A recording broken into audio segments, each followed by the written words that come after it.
And Scott Pye thanking everybody for the huge effort that's been made inside that garage at Team 18. I saw Scott before, and I was up near the host desk, and he's just so disappointed. Second time in 3 race meetings, big damage on that car, and hasn't made it. And remember, he qualified 7th. Yeah, equal best of his season so far.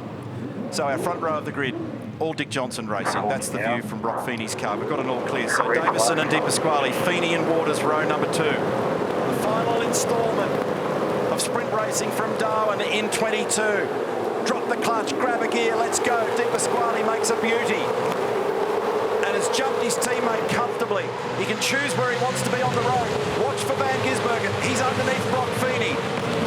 So Davison second, Waters third. Mostert up on the outside, could be vulnerable here to Van Gisbergen. And Shane wants to be hungry enough to try and grab another spot in the process. Mostert's involved in the back of that also. Do they all stay on board? Other than Macaulay Jones, are all on the black stuff. And Macaulay had problems yesterday down at turn 1 as well, so another tough opening lap for him. So great start for De Pasquale. By the time he got to the secondary part of the start, he already had margin in his favour. Now remember the damage to James Courtney's car early on. It's absolutely a miracle that that car is even out there and operating and at least being able to get some points. On that car over the course of the weekend, Hazelwood's got a lot of smoke coming from the left-hand front. They've all bumped into each other. That was Jaden Ojeda into the side of Brody Kostecki. Smoke coming off Hazelwood's truck assist Commodore. Puncture to the left-hand rear. We heard the car go by. You could hear when we had the shot from the Repco curb cam before that noise, and we heard over the radio then straight away with Brody. And Will just trying to cover from the Irwin Racing entry because he's only just taken that stop. He's just trying to get those tyres up to temperature and pressure, and he's being assaulted left, right and centre here at the moment. Quadrant of supercars all locked together out of turn 6. Things will settle down here for Will in a moment. David Reynolds actually climbs that spot on Nick Percat. He wants to argue the case and look down the inside, but that's a diminishing return there because that line narrows dramatically. Will Brown be able to break it and turn it back on the inside?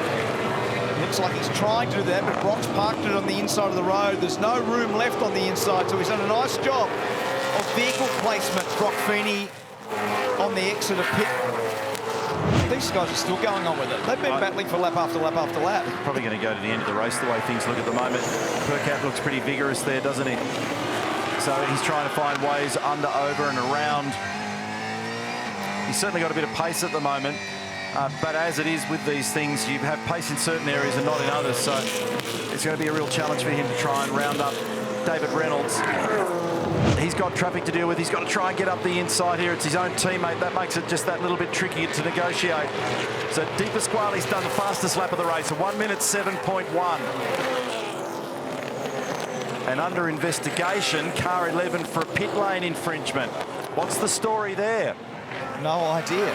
Under investigation, Anton De Pasquale for a pit lane infringement. We'll follow the story for you as Shane Van Gisbergen arrives into pit lane. Here's the replay, check the guns. Okay, so he has made contact with the rattle gun on departure, and the operator on the left rear recognised it quickly, but the rule is that you can't run over any of your gear. It's going to be right on the edge, this one. They're just doing rears, I think. No, they're doing more. They're doing 3. They're going to lose track position here. So does this give them the grip at the back? Was that 4, was it? Yeah, 4 tyres for them. I can't believe it. He had a chance with 2 rears to pop out with Mostert. It's actually going to be, off the road. That was contact with Gary Jacobson on the way to turn 6. And Zach Best, this might be a safety car, because I don't know whether he'll get this out of there. We saw front lift's broken. No traction. This is how it's come about. Gary Jacobson around the outside of the wild card, Zach Best. They're rubbing against each other. They're playing dodgem cars on the way out of 5 to 6. Gary wheels him over to the right. He ends up in the grass, no control, gives the guardrail a bump, and ends up down at the end of the tyre wall, right in the centre of the racetrack. This is really cool, Mark. Got a really interesting situation here where we've got people on different tyre strategies, all bunched up. Our computer timing shows 10 laps to go. Still under the control of the VP Ultimate safety car. He needed to get onto the straight as nicely as possible. It looks like Van Gisbergen almost got a little bit of overlap with Will Davison there. So this is not over. They're all trying to get any debris off the tyre on the way to turn 1. Shane will try to dive down the inside and he puts it straight to him. And he runs it wide and he ends up running him extremely wide and loses 2 spots. In fact, he's lost 3 spots, 4 spots, 5 spots, 6 spots. He might have some damage. So he stalked him. Will ran him all the way to the left side of the road on the run down the straight. And then he ran wide, overran into turn 1. We're ready for you. Yeah, I think Van Gisbergen's going to be in, so a bold move for him to try and make ground. This has allowed Brock Feeney to get up into 3rd position. Cross on the wheel, trying to turn the car. Control to all teams. Pit lane penalty drive-through, car 76 of driving infringement. Car number 76, a pit lane drive-through for Gary Jacobson, who's right in the middle of the battle here. That'll be because of his role in the Zach Best incident on the run-up to the hairpin. Yeah, so he's got crazy amounts of lock. He's staying out there to try and get point. Here we go. Control to all teams. Pit lane penalty drive-through, car 99. Safety car procedure breach. Brodie Kostecki breaching the safety car restart procedures. So 2 penalties in rapid succession. We lit a fire under this race at the back end of the Merlin Triple Crown. Control all personnel. 15-second time penalty, car 97, driving infringement. Oh, 15 seconds for Shane Van Gisbergen, as if it wasn't bad enough. He's in 21st. It will drop him to stone motherless last. And the onboard was telling because of the flailing rubber around the back of it. Check it out into the hairpin. Anton gets high and wide. This is going to be an absolute ripper to the checkered flag. We've got 3.5 laps remaining. Watch for Davison. Davison down the inside. No, not enough of a gap.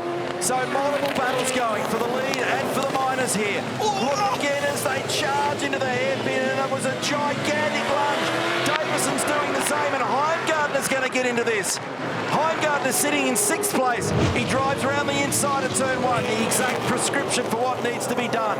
And he's going to cover when they get down to the right-hander at turn 5. Di Pasquale's going to pull the pin and dive bomb down the inside. Mostert blocks him. He locks up momentarily. The next area of vulnerability is up at the hairpin in the left-hander at turn 6. Mostert covers him. Anton goes wide. A great battle, Scapey. What a ripping battle. 2 of the very best operators. Mostert's been able to do this. If he keeps the car flowing nicely, he only needs 1 more critical element, Neil. He needs to get it onto the straight. And have a look at this. Look. Adam cannot look. None of us can. There's effectively one mistake. And Anton bumbles it right at the critical moment. And he's let him off the hook. He's let him off the hook. Can you believe it? Stopping on lap 9. And Chaz Mostert takes his 4th victory of 22. A brilliant drive. Wow, what great strategy by that team. Perfectly executed by this young man. That was an unbelievable performance. Request a burnout, mate. Request a burnout for that. Request a burnout. You can do burnouts till Christmas, Chaz. It was a stellar performance. That was enjoyable. It was, wasn't it? It was great. We got a little bit excited, folks. So between screaming at an F35 and busting my voice and then screaming at cars all afternoon, I'm going to go and lay down. But that was absolute premium quality, A-grade, 100-point motor racing, and loving every second of it. So hearty congratulations to Waters, to Di Pasquale and to Mostert. And you can really throw a blanket over Heimgartner, Davison, Feeney. That top group was awesome. And a word for Van Gisbergen, who gave it everything, but made a critical mistake. There's a big lunge down there. He's often bowled. More often than not, it works for him. It didn't today. Damage to the steering. 15-second penalty for the lunge. It hurt Will Davison, obviously, and he's going to be upset by that. But from an entertainment perspective, boy, have these teams and these drivers and this category turned it on this afternoon. That was really cool. Brucey Stewart. He's going to be a pretty... Now, he had the glummest of glum faces earlier in the day with what happened to Mostert after the problem yesterday with that cooling fan. How fortunes change in this business. So a very, very small margin in the end. He let him off the hook, Anton De Pasquale, not intentionally, threw everything at it. When they got to the second last corner, he tripped over the curb. And that was an absolute blinder. Awesome.